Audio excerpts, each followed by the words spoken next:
where we left off after the background video was a challenge to Fukuyama to make the case for what the modern state institutions need to be in order to work for us.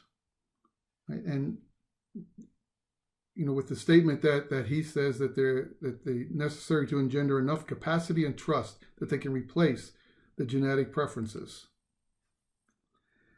Fukuyama uses this talks about it as a getting to Denmark. Okay, so he defines the challenge as getting to Denmark. He goes on to explain that it is not about the physical land Denmark, but rather the principles of democracy that Denmark represents. He sees Denmark as an imagined society that is prosperous, democratic, secure, well-governed, with a low level of corruption. So that's what we want the modern state to be. Those are the objectives.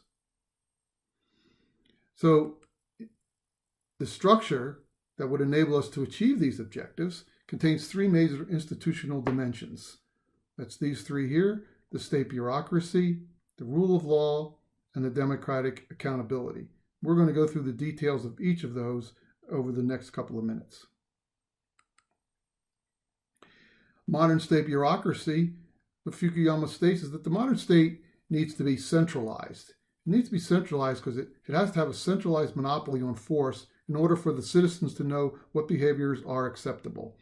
The citizens can't be getting different messages from different people. They would not know what is the expected behavior. And so in order for us to have a functioning state, we need to have it centralized. It needs to be hierarchical. And that's in order for the citizens to know who to follow and who to appeal to for grievances. Right? It can't be random for them to try and find out who it is. I mean, they have to have a very specific hierarchy inside the state bureaucracy for it to work, based upon the principles that Fukuyama is talking about. It has to be autonomous, okay, so that the state actors are free to address the variability in human interactions. One size does not fit all, and we're not going to end up in a situation where everybody is all just one color, or conversations all just one color. The situation here is that the actors in the state themselves, they have to be able to when a situation is different, they have to be able to act to that difference and to be free to make some kind of choices on their own. It has to be impersonal, right? So that the state actors can encourage fair and meritorious placement in the staff. It can't be just brothers and sisters and cousins and children. It can't be somebody who's just kin. It has to be impersonal, and it has to be empowered so the state can hire and keep talented staff. I mean, it's not going to run off of a book of rules, a gigantic book of rules that tells you every single thing to do in every single circumstance. So the people have to be empowered to be able to act to the circumstances as they change. Now, since the state bureaucracy itself is centralized and is hierarchical, it needs to be constrained. And as Fukuyama he talks about the way to constrain the modern state is we constrain it first with the rule of law. And the rule of law needs to be binding on even the most powerful political actors in a territory. So no matter who they are, kings, queens, emperors, or wannabe kings and queens, it doesn't matter. Every one of the political actors in the territory must be bound by the rule of law. It must assure that the same public services are available to all citizens, no matter whether they be wealthy or poor, no matter what race, what religion, or what nationality they come from. The public services have to be available to all citizens. It can't have special services for special citizens. The rule of law, it needs to be reflective of a broad consensus within the society. Broad consensus is a really big point for Fukuyama.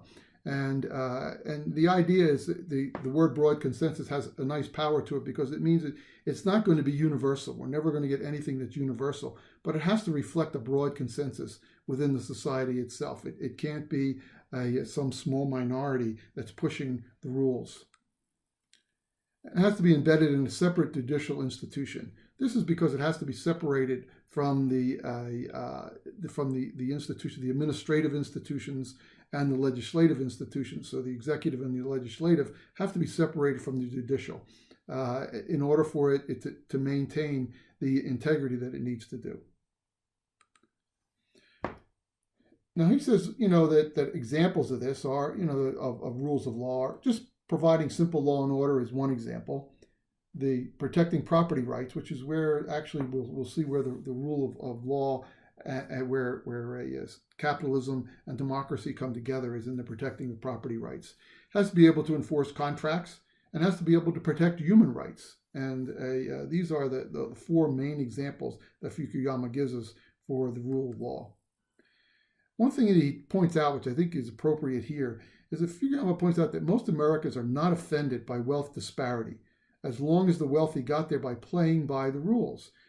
People have to feel that the wealthy are playing not by their own set of rules and not by changing the rules to accommodate their wealth, but instead that you can get wealthy, but you did it fairly. Now, the other constraining factor is democratic accountability.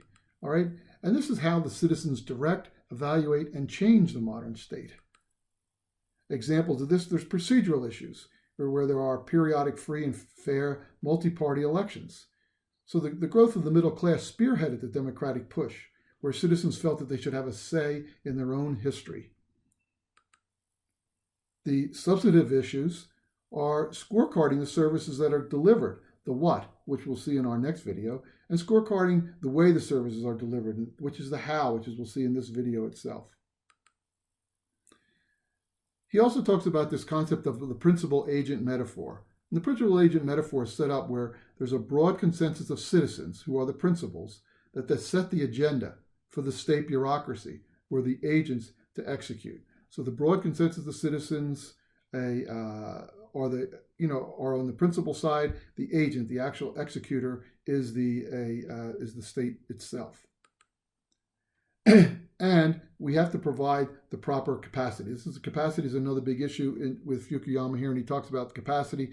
And capacity is basically the appropriate processes, resources, and environment required to help the team succeed. We can't expect them to succeed. We can't evaluate whether they have succeeded.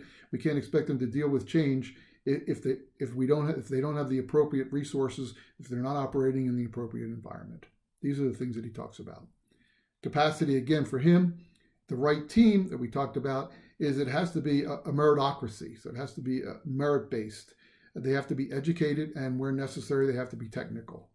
Those people, the right team, has to be executing the right processes. The processes have to be best practice processes, where they're empowered, where there's a valid set of checks and balances, and where we use the principal to agent analogy that we were just demonstrating in the last. And then in the right environment. And the right environment means that we have sufficient resources and appropriate environment for people to get it done. So capacity is all about the right team executing the right process in the right environment. So what we're talking about here is, under his political development process, we have the state bureaucracy, the rule of law, and the democratic accountability. This is Fukuyama's political order framework. And what we're going to do next is we're going to look at the government services and what needs to be delivered. What is it that these services are? Because this kind of gives us, we now have the framework for how and what is necessary, what the environment is necessary for these things to be delivered in. But now let's talk about what those deliveries are, and that'll be the next video. Thank you.